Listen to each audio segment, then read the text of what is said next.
Hi friends, मैं परविंदर खारी। Friends, आज की हमारी गेम विश्वनाथन आनंद जी के एक बहुत बेहतरीन गेम्स में से एक है। सन 2005 में खेली ये game Amber tournament rapid Monte Carlo में जो खेला गया था उसकी है। फ्रेंड्स, यहाँ विश्वनाथन आनंद का मुकाबला Spanish grand master Francisco Vallejo Pons के साथ था। फ्रेंड्स, आपने कितनी ऐसी गेम देखी होंगी जिसमें लगभग लगभग स्टेलमेट निश्चित है और उस स्टेलमेट से जान छुटाना बहुत मुश्किल होता है। तो ये कुछ इसी तरह की गेम है। विश्वनाथन आनंद ने क्या गजब का गेम यहाँ खेला है। चलिए गेम में ही देखते हैं। नाइट F3 के साथ यहाँ फ्रांसिस्को ने शुरू किया, विश्वनाथन आनंद ने यहाँ C5 खेला। C4 गेम ट्रांसपोज हुई सिमेट्रिकल इंग्लिश वेरिएशन में, देन हुआ नाइट C6।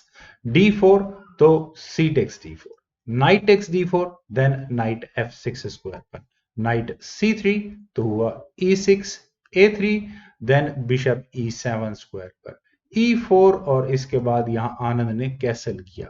लगभग ये गेम मैं सही कहूं तो बहुत हद तक इक्वल है। बहुत ज्यादा इसमें एक किसी एक खिलाड़ी को एडवांटेज डिसएडवांटेज वाली कहानी की थोड़ा कम ही है। यहाँ पर नाइट गया F3 स्क्वायर पर, इसके बाद हुआ B6 और ब्लैक का इरादा क्या है, अपने बिशप को फियांकेटो करने का। तो बिशप E2 यहाँ पहले व्हाइट ने किया, बिशप B7 और इसके बाद यहाँ फ्रांसिस्को ने कैसल किया। क्वीन गई C7 स्क्वायर पर, तो बिशप G7। नाइट को मैं कह सकता हूं कि पिन तो नहीं कहूंगा क्योंकि यहाँ बिशप पर नाइट का डिफेंस है। Well, rook at A goes to D8, then rook C1 square पर, और यहाँ इस रुक के C1 स्क्वायर पर आने के बाद देखते हैं क्या होता है। क्वीन B8 यहाँ आनंद ने किया, तो रुक गया E1 स्क्वायर पर व्हाइट का।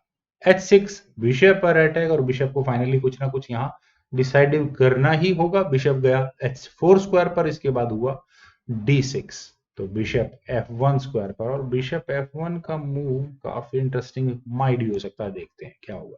रुक at F goes to E8, then knight गया D4 स्क्वायर पर, आस्किंग फॉर नाइट एक्सचेंज, जिसे यहाँ आनंद ने एक्सेप्ट किया। Knight takes D4, queen takes D4, then हुआ G5, बिशप पर दोबारा अटैक बना, तो ये बिशप गया G3 स्क्वायर पर। और फ्रेंड्स, ये मूव मुझे काफी अच्छा लगता है। यहाँ आनंद ने अपने नाइट को रखा H5 स्क्वायर पर, और यहाँ इस बिशप पर अटैक थ्रेट दी डायरेक्टली यहाँ पॉन्स को डबल करवाने की। कम से कम G फाइल में तो होंगे ही होंगे ये पॉन्स डबल। खैर, यहाँ पर फ्रांसिस्को ने पहले अपने बिशप से E2 स्क्वायर पर ले जाकर यहाँ इस नाइट पर अटैक बनाया, लेकिन यहाँ आनंद ने किया बिशप F6। उन्होंने यहाँ पहले क्वीन पर अटैक बनाया। Beautiful move. तो यहाँ क्वीन पर अटैक है, तो क्वीन गई D3 स्क्वायर पर, और इसके बाद हुआ नाइट टेक्स G3। क्वीन से शायद लिया जा सकता था, लेकिन यहाँ एच टेक्स G3 की ऑप्शन को व्हाइट ने कंसिडर किया। देन हुआ बिशप C6, और फ्रेंड्स, आनंद का विजनरी मूव मैं यहाँ इसे कहूंगा। वे यहाँ अपने बिशप को रीशफल करना चाहते हैं, इस इंपॉर्टेंट A8 H1 डायगोनल से हटाना चाहते हैं। B4 मूव आया यहाँ पर पहले फ्रांसिस्को का, तो बिशप गया E5 स्क्वायर पर आनंद का। बिशप H5, देन बिशप रुक F8 स्क्वायर पर, और यहाँ इस F7 पॉन पर किसी भी तरह का बहुत स्ट्रॉन्ग प्रेशर बनना नहीं चाहिए। Knight E2, then bishop G7, knight D4, bishop पर अटैक, तो बिशप गया D7 स्क्वायर पर, देन हुआ रुक F1, A5, देन किंग गया H1 स्क्वायर पर, A takes B4, A takes B4, तो क्वीन गई A7 स्क्वायर पर। ब्लैक की पोजीशन में मेरा ऐसा मानना है कि यहाँ काफी क्रैम्प्ड है, लेकिन फिर भी इंटैक्ट है, काफी अच्छी मैं कहूंगा। और अब यहाँ आगे क्या थ्रेट आने वाली है, माइट भी कुछ इस तरह के गेम प्लान्स हो सकते हैं। देखते हैं इसका सोल्यूशन आखिर व्हाइट किस तरह से निकालता है। व्हाइट ने यहाँ किया F4, तो हुआ E5, नाइट पर अटैक फाइनली बन ही गया, तो ये नाइट गया F5 स्क्वायर पर। एग्रेसिव नाइट नहीं चाहिए आनंद को, bishop takes F5 trade off कर लिया। ई टेक्स F5, और जैसे ही आपको समझ में आए कि मेरी पोजीशन क्रैम्प्ड हो रही है, तो बेस्ट मेथड है कि पीसेस को थोड़ा एक्सचेंज कर ले, बोर्ड को थोड़ा हल्का कर दे, ताकि पीसेस को मूव करने के लिए थोड़ी जगह मिल जाए। E takes F4, g takes F4, then bishop F6 square पर, और एक काफी अच्छा स्ट्रॉन्ग आउटपोस्ट मैं कहूंगा अगर यहाँ व्हाइट डिसाइड करता है कि उसे पॉन एक्सचेंज करने हैं तो बिशप F3, यहाँ व्हाइट का मूव आया, देन हुआ किंग G7, बिशप C6, तो G4। और फ्रेंड्स, वैसे मैं यहाँ आनंद की पोजीशन को थोड़ा बेटर कह रहा हूँ, बनने लग रही थी, लेकिन यहाँ अपने बिशप को बहुत ही एग्रेसिव स्क्वायर पर व्हाइट ने प्लेस करवा लिया है। रुक गया B1 स्क्वायर पर, देन हुआ H5, तो रुक B3 स्क्वायर पर, रुक C8, देन B5। फाइनली ये मूव आना ही था और इतनी परफेक्ट ये गेम खेली गई है, सजेशंस की बहुत ही कम गुंजाइश थी यहां तक इस गेम में। क्वीन गई E7 स्क्वायर पर, और फ्रेंड्स यहाँ इस पॉइंट पर मेरे ख्याल से व्हाइट को क्वीन एक्सचेंज करने के बारे में नहीं सोचना चाहिए था। Might be queen D2 move better option थी, लेकिन क्वीन को E3 स्क्वायर पर व्हाइट ने प्लेस किया और क्वीन एक्सचेंज ऑफर दिया, और क्वीन एक्सचेंज करने के बाद यहाँ आनंद काफी बेनिफिट में आ गए। किस तरह से देखते हैं जरा। क्वीन टेक्स E3 होने के बाद हुआ रुक टेक्स E3। मानता हूं कि रुक अभी फिलहाल बड़ा मुश्किल होगा इसको ऐसे स्क्वायर पर आना, लेकिन रुक बिशप गया D4 स्क्वायर पर यहाँ इस रुक की एंट्री हो गई है डायरेक्टली, कह सकते हैं E7 स्क्वायर पर। रुक आया E7 स्क्वायर पर, किंग F6, रुक पर अटैक, तो रुक गया A7 स्क्वायर पर, देन G3। और G3 होने के बाद फ्रेंड्स आप यहाँ देख सकते हैं कि बैक रैंक चेकमेट की थ्रेट यहाँ व्हाइट के पास क्लियरली आ चुके हैं। रुक जो पॉन G3 स्क्वायर पर बहुत डेंजरस जा चुका है, और बिशप ने बहुत जबरदस्त इस G1 स्क्वायर को ब्लॉक किया हुआ है। लेकिन ब्लैक के पास क्या कोई तरीका है कि वो किसी भी तरह से अपने दोनों में से किसी एक रुक को फर्स्ट रैंक में लेकर जा पाए? मुझे अभी फिलहाल नहीं नजर आता। मूव यहाँ व्हाइट का है, तो व्हाइट ने यहाँ अपने रुक को रखा D1 स्क्वायर पर, बिशप पर अटैक बना, तो ये बिशप C5 स्क्वायर पर ऑब्वियस जाना ही था।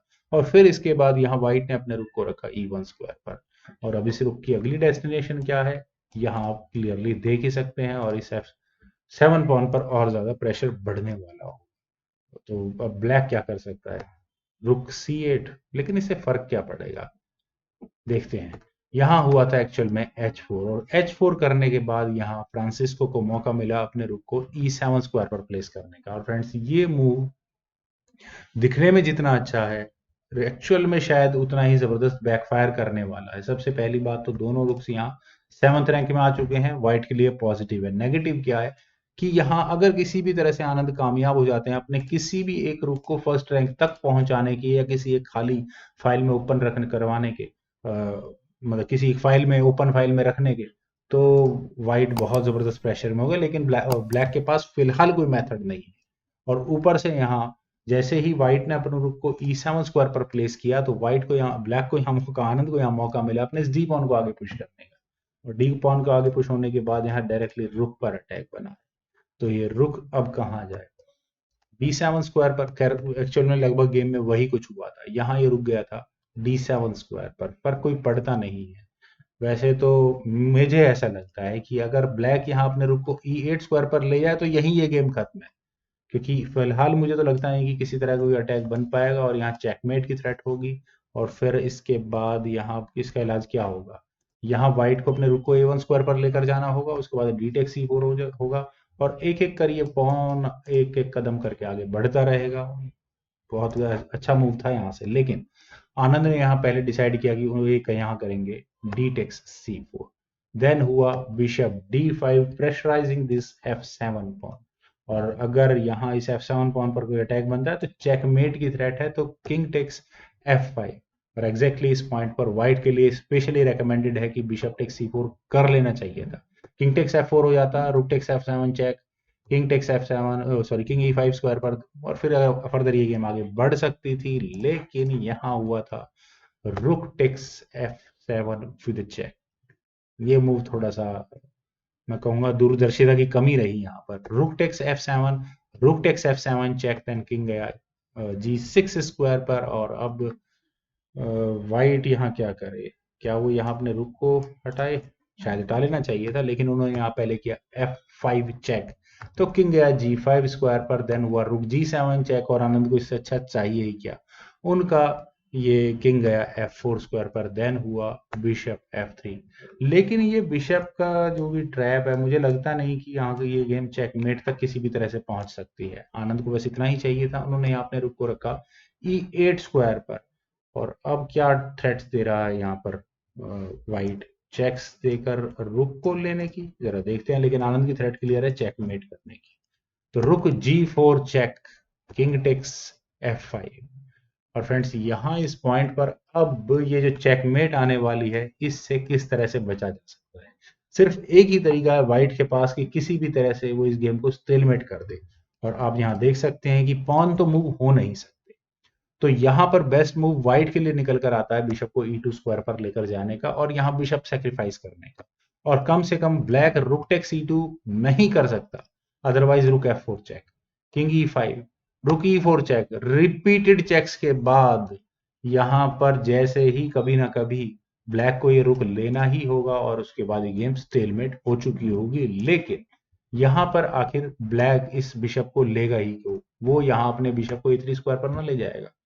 और ऐसा करने के बाद यहाँ पर आप देख सकते हैं कि डायरेक्टली इस बिशप पर अटैक होगा, तो रुक D4 पहले यहाँ व्हाइट को करना ही होगा, रुक टेक C2 होगा, चेकमेट की थ्रेट होगी, तो रुक D5 चेक, कुछ चेक्स देने के बाद वहां पर फर्स्ट रैंक में यहाँ पर व्हाइट को अपने रुक को लेकर ही जाना होगा। लेकिन यहां से भी गेम चेकमेट तक ही पहुंचती है। किस तरह से? पहले यहाँ पर ब्लैक अपने बिशप को मूव करेगा, वापस वही स्टेलमेट कंडीशन बना लेगा, रुक A1, रुक फर्स्ट रैंक में ही रहेगा, देन H3, और H3 होने के बाद अगर गलती से भी यहाँ जी टेक्स H3 हुआ तो उसके बाद रुक H2 चेक, और इस बिशप की मदद से यहाँ चेकमेट होगी, तो रुक को ही रखना, घुमाना पड़ेगा इधर उधर। देन होगा C3, rook F1, then H takes G2 check and that's mate. तो आउट ऑफ मूव हो चुका होगा यहाँ पर व्हाइट। तो काफी लंबी कैलकुलेशंस मैंने आपको बता दी, लेकिन एक्चुअल में देखते हैं गेम में यहाँ क्या हुआ था। यहाँ हुआ था रुक E4, और रुक के E4 स्क्वायर पर जाने के बाद यहाँ रुक एक्सचेंज ऑफर की कोशिश है, जिसे यहाँ आनंद ने एक्सेप्ट किया। Rook take C4, bishop take C4 check, and obvious है कि किंग टेक C4 नहीं हो सकता, अदरवाइज फिर वही प्रॉब्लम कि गेम चेकमेट तक बड़े ही आराम से पहुंच जाएगी, स्टेलमेट।